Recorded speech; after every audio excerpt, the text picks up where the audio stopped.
Le monde n'est pas un cauchemar pour les hypersensibles. Le cauchemar commence quand tu vis sans tri, sans limite, sans ancrage, et que tu laisses entrer dans ta vie trop de choses qui te dérangent. Bonjour à toi. Récemment, j'ai lu une phrase sur Facebook qui m'a frappé. Comment vivre dans ce cauchemar qu'est ce monde? Mais moi, je ne pense pas que ce monde soit un cauchemar, même si je l'eus pensé. Enfin, ce n'est pas totalement faux, mais faux quand même si on le prend dans une vérité globale. Parce que oui, le monde peut être dur. Oui, il peut être violent. Oui, il peut être absurde, agressif, bruyant et incohérent. Mais non, je ne pense pas que ce monde doive être obligatoirement un cauchemar pour nous les hypersensibles. Je pense que le vrai problème, il est plus subtil que ça. Le vrai problème, c'est quand tu es hypersensible et que tu essayes de t'adapter à ce monde. Sans filtre, sans limite, sans ancrage, sans repère clair sur ce que tu laisses entrer dans ta tête, dans ton corps et dans ton cœur. Parce que dans ce cas-là, oui, tout devient trop. Le bruit devient trop. Les tensions deviennent trop. Les informations deviennent trop. Les mauvaises ambiances deviennent trop. Les gens faux, les conflits, les réseaux. Et à la fin, le monde entier finit par ressembler à une tension permanente. Et à partir de là, tu peux te raconter quelque chose de faux. Tu peux te dire que le problème c'est la vie, que le problème c'est le monde, que le problème c'est presque d'être vivant. Alors qu'en réalité, le problème, c'est souvent ce que tu absorbes, ce que tu fréquentes, ce à quoi tu t'exposes en continu, et l'absence de choix dans tout ça. Donc aujourd'hui, j'ai envie de te parler de ça. Pas pour te vendre un monde tout rose, pas pour te dire que tout est beau, que tout est simple, que tout est fini bien, que nous vivons dans un monde de bisounours, non loin de là. Mais pour remettre un peu de justesse là-dedans. Parce que oui, un hypersensible peut souffrir davantage, il souffre probablement davantage. Mais il peut également ressentir davantage la beauté, la profondeur, le calme, la vérité, la nature, le lien, l'amour, la présence. Et si tu oublies tout cela, tu te condamnes à ne voir qu'une seule face de la pièce. Comme je te l'ai déjà dit dans les précédents épisodes, j'ai également longtemps vécu ma sensibilité comme un problème. J'ai longtemps cru que ça me rendait trop fragile, trop exposé, trop touché. J'ai longtemps cru qu'il fallait me blinder, me fermer, m'endurcir. Parce que quand tout te traverse plus fort, ton premier réflexe est souvent cela, devenir moins perméable, moins touché, moins atteint. Mais je me blindais de la mauvaise manière. J'ai créé une armure pour absorber les impacts, alors qu'il vaut mieux les esquiver. Et les impacts, quand ils te touchent, même si tu portes une grosse armure, ils finissent toujours par te mettre à terre. Et pourtant, avec le temps, j'ai compris quelque chose. Le problème, ce n'était pas seulement ma sensibilité. Le problème, c'était ma manière d'habiter ce monde avec cette sensibilité. Parce qu'un hypersensible qui laisse entrer n'importe quoi, n'importe quand, n'importe comment, finit forcément par saturer. Et à l'inverse, plus de silence, plus de nature, plus de personnes ressources, plus d'activités qui apaisent ou au contraire t'énergisent. Et surtout, plus de choses qui te remettent debout. Ce n'est pas une formule magique, mais pour un hypersensible, ça change énormément de choses. Et je vais te donner une image très simple. Tu prends un hypersensible et tu le mets devant les infos en continu. Des catastrophes, des conflits, des tensions politiques, des guerres, des images dures, des commentaires outrés. À la fin, à cet hypersensible, son corps il est tendu, son souffle est plus court, son mental est chargé. Et il a presque l'impression d'avoir le monde entier dans sa poitrine. Puis, tu prends cette même personne.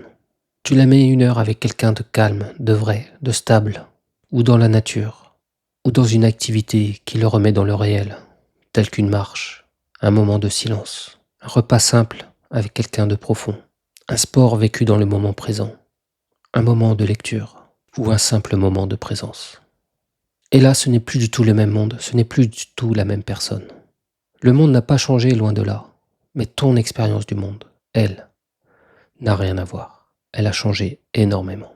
Parce qu'il y a une grande différence entre dire « le monde est un cauchemar pour moi » et dire « certaines expositions, certaines ambiances, certaines personnes et certains rythmes me heurtent profondément ».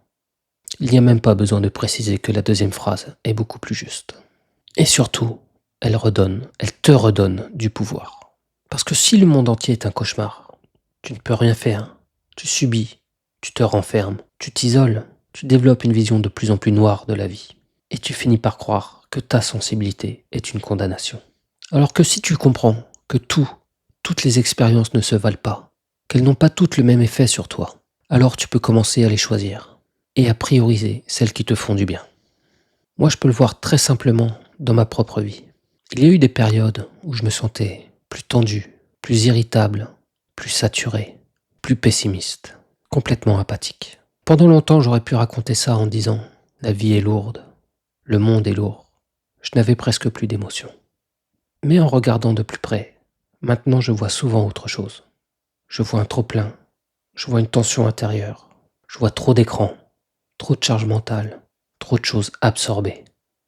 Pas assez de silence, pas assez de retour au corps, pas assez de respiration, pas assez de tri dans mes activités et mes expériences. Et inversement, il y a des moments où la vie redevient beaucoup plus simple. Pas parfaite, pas miraculeuse, mais plus respirable. Quand je reviens dans le corps, quand je fais du sport, quand je marche, quand je ralentis un peu, quand je partage un vrai moment de qualité avec ma femme. Comme par exemple la semaine dernière, pour fêter nos 20 ans de mariage, nous sommes allés marcher en forêt. Ou quand je me reconnecte tout simplement à quelque chose de concret. Là, je me rappelle que non, le monde n'est pas seulement un endroit hostile. Il y a aussi du beau, il y a aussi du calme, du lien, de la vérité. Il y a aussi des gens qui apaisent au lieu d'agresser. Il y a aussi des activités qui régulent ou qui énergisent au lieu de te vider et de t'épuiser. Et ça, un hypersensible, il le sent très fort. C'est même peut-être là qu'il faut recadrer la croyance. Parce qu'un hypersensible ne souffre pas seulement plus fort. Il peut être aussi touché plus fort parce qu'il est juste, beau, bon, vivant et profond. La nature, par exemple, on la cite souvent un peu comme une solution magique. Et je ne vais pas te dire que la nature guérit de tout. Mais il y a un petit peu de vrai là-dedans. La nature ne te demande pas de performer. Elle ne te demande pas de comparer ni d'avoir raison. Elle ne t'envoie pas 1000 messages contradictoires à la minute. Elle ne t'agresse pas avec des débats permanents. Elle ne te pousse pas à réagir à tout. Elle te remet dans quelque chose de plus simple. Le vent, le froid, le soleil, la lumière, le silence, le vivant. Et pour quelqu'un qui passe sa vie intérieure, pratiquement tout le temps en surcharge, ça peut lui faire beaucoup de bien. Pas parce que la nature règle tout, mais parce qu'elle retire une partie du bruit. Et il y a aussi les personnes ressources. Parce que toutes les personnes que tu côtoies, que tu croises, n'ont pas le même effet sur toi. Il y a celles qui te vident, qui t'embrouillent, qui parlent fort, qui imposent, qui critiquent, qui ironisent, bref, qui paralysent ton système nerveux. Et puis il y a des personnes qui te régulent, des personnes calmes, des personnes vraies, des personnes stables, profondes, des personnes auprès desquelles tu sens que ton corps redescend et se détend. Parce que quand tu es hypersensible, les mauvaises personnes peuvent te dérégler très vite. Mais les bonnes personnes peuvent aussi t'aider à retrouver ton axe. Il faut donc arrêter de faire comme si tout se valait. Tout ne se vaut pas. Toutes les ambiances ne se valent pas. Toutes les conversations ne se valent pas. Toutes les fréquentations ne se valent pas. Tous les contenus ne se valent pas. Toutes les façons d'occuper son temps ne se valent pas.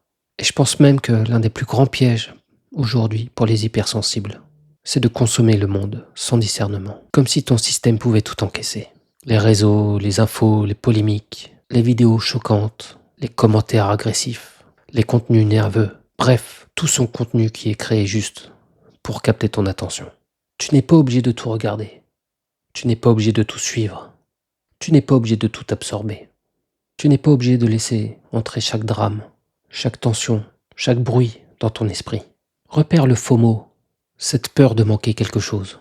Et demande-toi si manquer cette information, cette chose, vaut vraiment la peine de t'infliger toutes ces informations. Ce n'est pas fuir le réel que de choisir un peu mieux ce que tu consommes. C'est peut-être au contraire une manière plus mature de l'habiter. Parce que sinon, qu'est-ce qui se passe? Tu t'exposes constamment à des choses qui te dérangent, qui te dérèglent. Puis tu te sens de plus en plus mal. Puis tu en conclus que ta vie entière est invivable. Puis tu te replies. Puis tu te blindes. Puis tu t'éteins. Et honnêtement, ce serait dommage. Parce que je te le redis, Ta sensibilité ne te relie pas seulement à ta souffrance.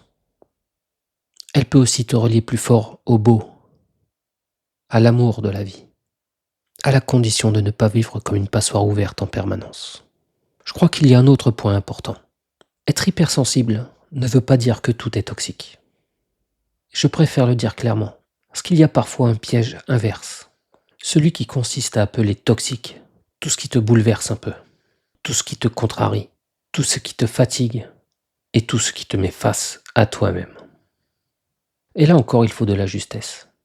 Tout n'est pas toxique, tout n'est pas violent, tout n'est pas contre toi. Mais tout n'est pas bon pour toi non plus. Et c'est ça qu'il faut apprendre à sentir. Non pas pour vivre dans l'évitement, mais pour vivre dans le discernement. Tu n'as pas besoin de te couper du monde. Tu as besoin d'apprendre à mieux choisir comment tu t'habites. Pour moi, c'est ça le vrai déplacement. Un hypersensible débordé peut croire que la solution, c'est soit tout prendre, soit tout couper. Soit il absorbe tout et il sature, soit il se ferme et il s'assèche. Mais entre les deux, il y a une troisième voie. Tu peux rester ouvert sans rester sans filtre. Tu peux rester sensible sans te laisser envahir partout. Tu peux garder ta profondeur sans vivre en surcharge permanente. Tu peux apprendre à choisir. Choisir tes liens, choisir tes rythmes, choisir tes espaces de silence, choisir tes activités ressources, choisir ce que tu regardes, choisir ce que tu nourris en toi. Et c'est là que la sensibilité cesse d'être une malédiction. Elle devient autre chose. Une finesse de perception, une capacité à sentir plus vite, à voir plus tôt ce qui est faux, à reconnaître plus profondément ce qui est juste, à goûter davantage le calme, la beauté, la présence, le lien vivant. Mais ça demande une responsabilité.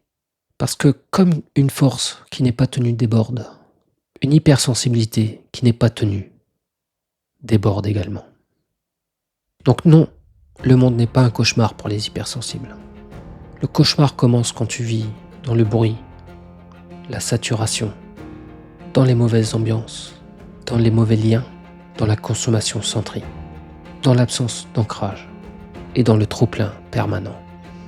Mais quand tu apprends à filtrer un peu mieux, à revenir dans ton corps, à ralentir, à te reconnecter au vivant, à choisir tes personnes ressources, à créer du silence alors quelque chose change.